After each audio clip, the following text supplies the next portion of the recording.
Hindi pa opisyal na isinasa publiko ng national government ang kabuuang master plan ng Yolanda Rehabilitation na pinirmahan ni Pangulong Aquino kamakailan lang. Pero batay sa buod nito na nasilip na ng isang international aid agency, kulang daw ang mga plano ng gobyerno para sa mga biktima ng super bagyong Yolanda. Live mula sa Quezon City, may report si Joseph Morong. Joseph.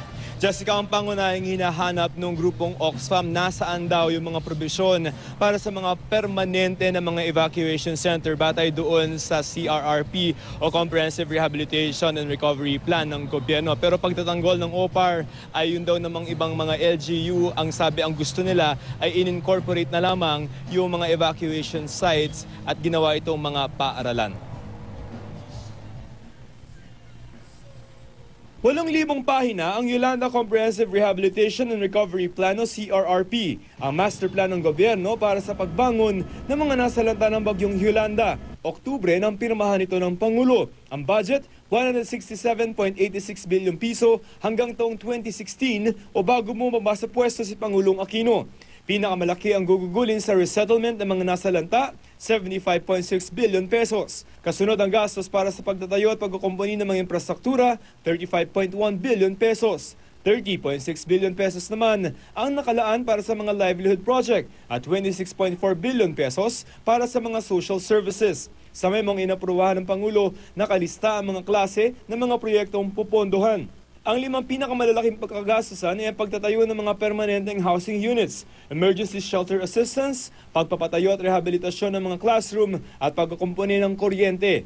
Hindi pa opisyal na nilalabas ng gobyerno ang kopya ng CRRP, pero batay sa 100 pahinang bersyon na nakita ng International Aid Agency na Oxfam, nakukulangan sila sa master plan ng gobyerno. Sa listahan ng mga proyekto, hinahanap nila ang pagpapagawa ng mga permanente mga evacuation center.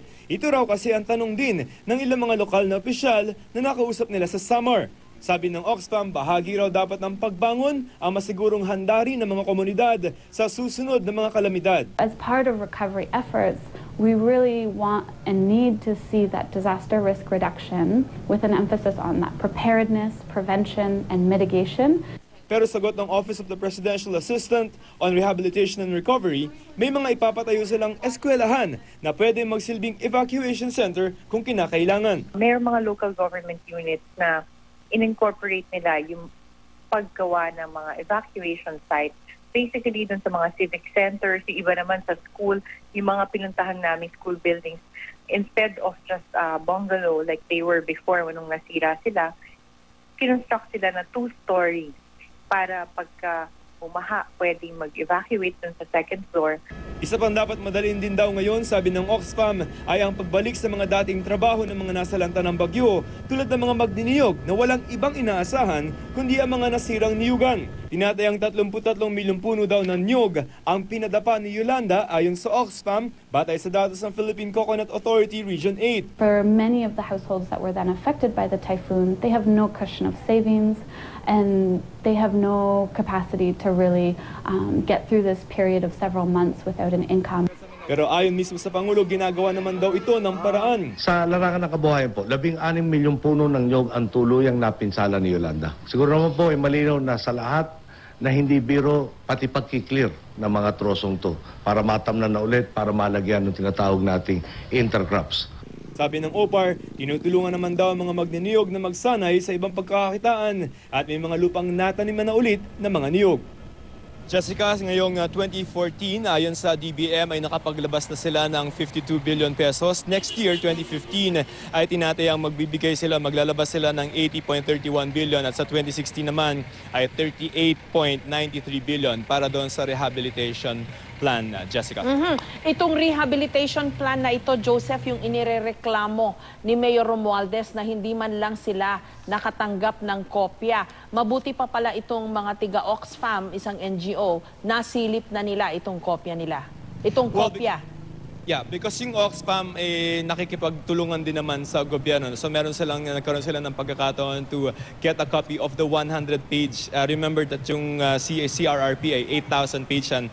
Makapal kasi dyan yung annexes, no, according to Attorney Jimeno, because that details yung mga activities and projects down to the barangay level. So pag pinamigay nila yan, ang sabi nitong si Attorney Jimeno, third week of November, dapat ang makita natin dyan ay mga proyekto down to the barangay. Kung ano yung kailangan ng barangay, nakalista dyan yung proyekto. So it's easier also to track down kung nagagawa ba to or hindi, Jessica. So bibigyan naman nila ng kopya yung mga LGU katulad ng Tacloban City. Ang sabi ni Attorney Jimeno, ang ginagawa lamang nila ngayon, although naaprubahan na ng presidente yan, yung form na lang yung inaasikaso. Yung substance, yung mga plano, yung mga funding requirements and all of that, ay ayos na yan. Ang inaayos na lang siguro yung, ang sabi ni Attorney Jimeno, ay yung format.